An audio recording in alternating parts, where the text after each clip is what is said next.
What is going on, guys? It's Dids here and welcome to another Black Ops 3 video, and this time I'm bringing you a brand new weapon that you can use in Shadows of Evil to kill the zombies. Now the new weapon is the sword.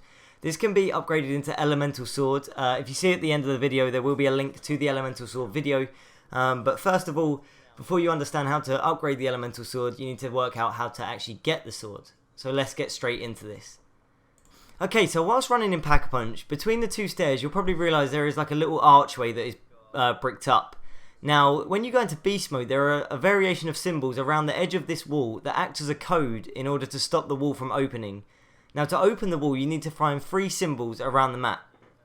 Now, to get these symbols you need to ride the monorail across the map, and you will find 2 symbols on one monorail and then 1 on the other. Now, for the first 2 symbols, you need to take the train from the waterfront district over to the footlight district. Now, you want to be looking out the opposite window from where you walk into the train, and you will see various buildings and windows walk past. But every so often, in fact, on 2 different windows, you have to be pretty quick as well. So I recommend like pausing this and writing these down. But you will see, you will go past a window and you will see one of the codes that is actually on the archway. Now, you need to write these down because these are important for later on. Next, you want to take the train back from the footlight district over to the canals and then do the same again, but this time look out the opposite window to what you originally did. So look out the window that you actually get onto the train, or again on the right hand side of where the trains actually are, the direction of the train is travelling in.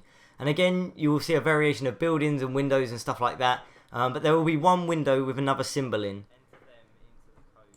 Now, once you have done this, you go back into the Riff or the Pack-a-Punch area, you go into Beast Mode and you zap these 3 codes on the wall using your Beast Mode ability. This will then unlock the wall and the 4 swords should be there in the chamber. Now walk up to the swords and you will see that you can press square, and this will give you an apocitan egg.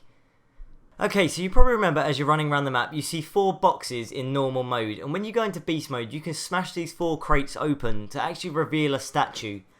Now these statues are what you are going to place the apocitan egg into. There are 4 statues dotted around the map. There's one in the canals, the footlight district and the waterfront district, and then the final one is actually outside where the swords are, back by the Pack-a-Punch.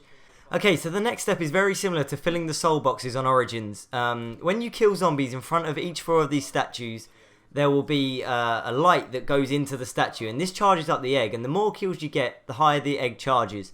Now you will know when the egg is charged from that statue because the souls will stop travelling over to it. That means you can then pick up the egg and then move on to the next step. Now I'd recommend doing the waterfront district one first because it's in a really small room and it can get quite sketchy.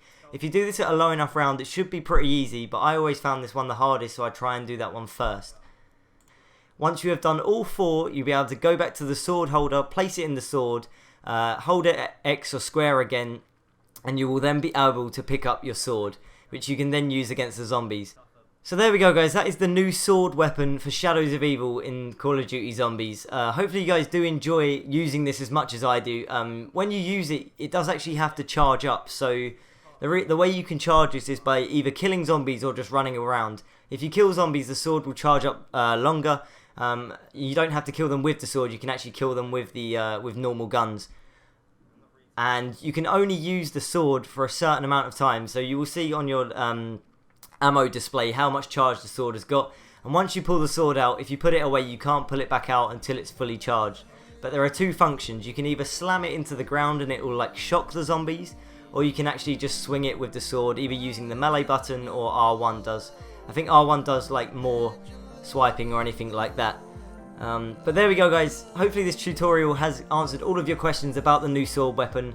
I tried to explain it as much detail as I can. As always, if you do have any more comments or questions about this step-by-step guide, I will put a link to the elemental sword both in the description and at the end of the video. But for now, if you guys did enjoy this, please leave a like, favourite, comment, subscribe, do what you guys do best, and I will catch you guys in the next video.